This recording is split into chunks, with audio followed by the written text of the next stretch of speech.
Bienvenue à tous pour une nouvelle vidéo. Aujourd'hui nous allons voir une petite lanterne toute sympatoche. Je vous garantis, ça me fait énormément plaisir. Alors c'est quand même déjà une dinguerie quand même de dire quand même que c'est un luminaire qui date des années 50. Et surtout qu'elle n'est pas en réflecteur chromé, en machin. C'est une vieille tôle d'acier, bien en acier, bien sûr, émaillée. Comme vous avez dans l'avatar, justement, c'est une petite... La grosse taille, c'est meilleur. Une Philips Sora. Alors franchement, c'est assez dingue de se dire quand même que c'est un truc assez spécifique. On ne voit plus. Là, c'est une Philips Sora, donc c'est assez spécifique. C'est vrai que c'est vraiment pas connu ici, chez nous en France. Mais c'est vraiment une espèce de petite barquette, toute sympatoche. Et c'est vrai que sur le coup, je me suis dit... ça peut être intéressant de vous montrer, hein. Et sur le coup, je me suis dit, bon, ben, je vais vous sortir une qu'on a déjà, parce qu'on en a déjà 3 maintenant. Mais celle-là, elle est en meilleur état, parce qu'elle était bien refaite proprement. J'ai passé, Dorian et moi, on a passé des heures dessus à bien polir le réflecteur. Et c'est vrai que sur le coup, faut que je fasse les deux autres. La troisième, c'est une SRA, mais on la verra plus tard. Mais sur le coup... elle est super bien. C'est quand même un sacré truc, hein. C'est un sacré bousin. Simplement, c'est que voilà, du coup, on a dedans une Sox 90, bien sûr, une 90 watts.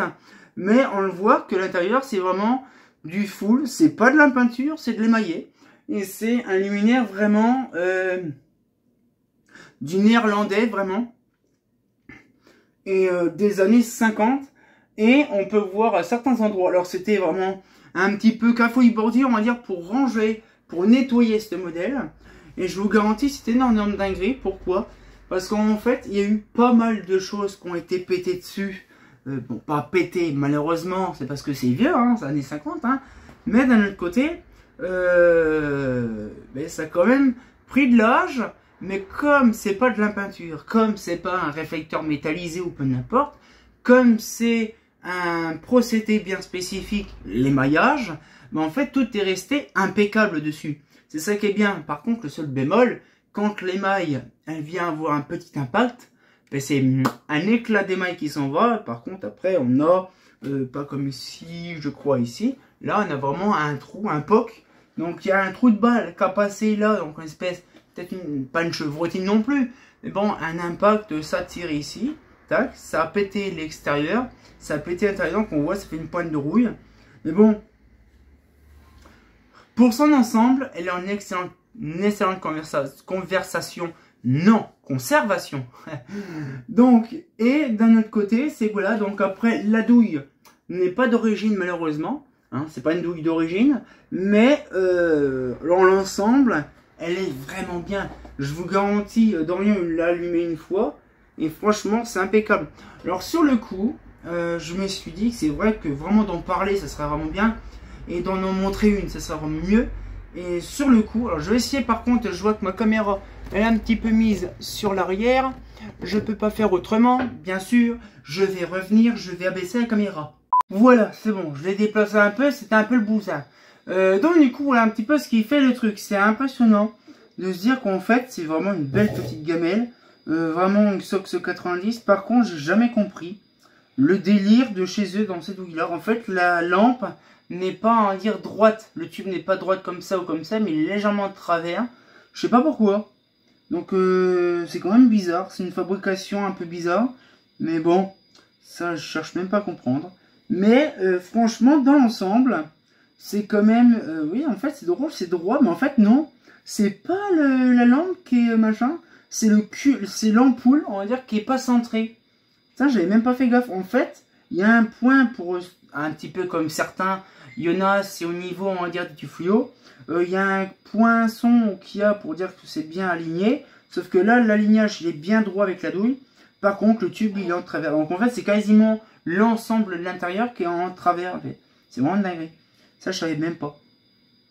Mais ce que je veux dire, c'est que bon, c'est plus on va dire le culot qui est mal mis. Hein.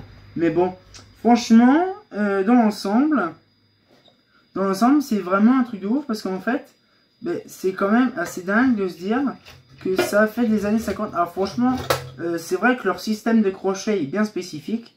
Mais en gros, elles sont vraiment... Bon, ça c'est une bonne vieille Philips. Ouais, c'est ça, c'est une Sox 90 watts. Des années... Ouais, des années 90-2000 à peu près.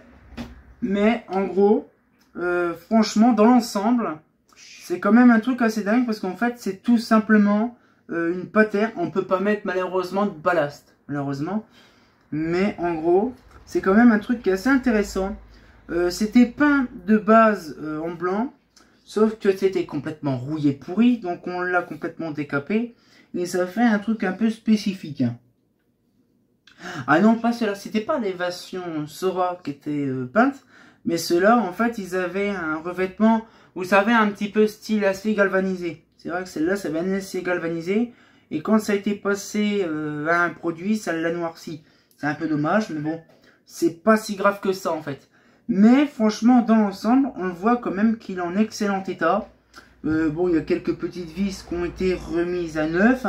Mais sinon, tout est d'origine. On a les vis de la fameuse douille. Parce que la douille était bien éclatée. Donc, on a remis une douille fonctionnelle. Le crochet, je ne me rappelle plus si c'est un truc d'origine. Je ne me rappelle plus. Mais sinon, c'est vraiment impressionnant de se dire quand même que cette chose-là, ça a 50 ans. Là, on a mis des vis aussi la neuve fonctionnelle parce qu'ils étaient à moitié éclatés. Mais c'est vrai, sur le coup, c'est quand même bien de se dire que ça tient. Ces petits morceaux de fond d'alu. Bien sûr, il y a un joint qui était pour certains en caoutchouc. Et il y en a certains, ils étaient carrément en espèce de cuir. Et c'était quand même impressionnant de se dire quand même qu'il y avait des joints en cuir là-dessus. Et celui-là, oui, c'est pas en caoutchouc. Et celui-là, il est en cuir aussi. Et c'est vrai que pour refaire un joint en cuir, c'est assez complexe. Il faudrait que je me renseigne auprès vraiment d'un, je veux dire, d'un fabricant de cuir. Oui, alors je sais pas comment ça s'appelle réellement le fabricant, celui qui fabrique en général, hop là, en général le cuir. Mais pour info, j'essaierai de me renseigner pour me refaire des pièces de ça. Parce que franchement, c'est vrai que c'est mieux de mettre un truc en cuir comme à l'époque que du joint en caoutchouc. Moi je crois que c'était du caoutchouc on en avait à l'époque. Mais là c'est vraiment, on va dire, un petit truc tout sympatoche que je pourrais me renseigner. Alors ouais, il y a peut-être des moyens d'avoir aussi dans un cordonnier. Cherchez Lyon, c'est dans un cordonnier qu'on peut avoir les infos. J'ai ouvert les volets, les fenêtres, j'ai complètement zappé de la fermer. Bref, ce que je veux dire, c'est vraiment, c'est un modèle traditionnel des années 50. Et c'est vrai qu'à l'époque, on pouvait aussi en avoir en France, mais ça s'est pas vendu. Je ne sais pas pourquoi, d'un côté, parce que la Sox, c'est vraiment pas du tout vendu en France. Mais sur le catalogue des années 50, on pouvait avoir la Philips Sora dans le 55 en France. Et j'en ai jamais vu vraiment à des endroits bien spécifiques en France avec une Philips Sora. C'est bien dommage. Et il y avait des autres versions, bien sûr. Il y avait aussi la Elzodia qu'on avait vu dans une vidéo. Mais ce que je veux dire, c'est que c'est vraiment l'officiel. Et en fait, les bouchonneries, le bouchon de ça, c'est vraiment un bouchon qu'on trouve dans les plomberies. C'est dingue. Parce qu'il faut penser quand même qu'à l'époque, certains systèmes, que ce soit en sommital ou en latéral ou peu n'importe, des fois on utilisait beaucoup de systèmes de plomberie pour quand c'était des trucs, on va dire, vissés, machin comme ça. Par exemple, c'est un tuyau qui était vissé, donc en fait c'était un tuyau de 15-21 ou peu n'importe, ou 20-27. C'est mon père qui m'avait appris beaucoup de références sur les tuyauteries, donc du coup, c'était très simple en fait à trouver des pièces neuves ou d'occasion vraiment dans les plomberies. Parce qu'en fait, c'était les mêmes systèmes qu'ils utilisaient. Et c'est vrai que pour l'info, quand on regarde dans les luminaires, la plupart des pièces, on en trouvait facilement à droite à gauche. Également, les douilles qu'on avait pour certaines, la plupart du temps, tu pouvais les acheter dans les années 50, par exemple pour les Mazda. Les Mazda, vous savez, les petites Mazda 27, de base, ce n'est pas des douilles pour l'éclairage public, mais c'était des douilles pour les illuminations de Noël. Donc vous imaginez un peu le truc, hein. C'est-à-dire qu'en fait on a pris un truc d'un intérêt bien spécifique pour faire autre chose. Et ça s'est vendu à des milliers d'exemplaires, hein. Mais ce que je veux dire, c'est voilà, donc là par exemple on a un bouchon de plomberie, genre de tuyauterie d'acier, et finalement on le retrouve pour fermer le machin. Et c'est d'origine, hein, c'est pas des conneries. Et voilà. Mais franchement ça m'a pris énormément de plaisir, je vous garantis, on a plein d'autres luminaires à voir ensemble. J'espère que la petite vidéo vous a plu. On se retient encore pour une nouvelle vidéo. Et comme de bien entendu, c'est vrai, je vais vous montrer la prochaine fois. C'est une petite Sora pas une Sora, une SRA, mais tout en plastique. En plastique dans les années 50. C'est intéressant quand même de savoir ça. Hein. Un fait pas faux.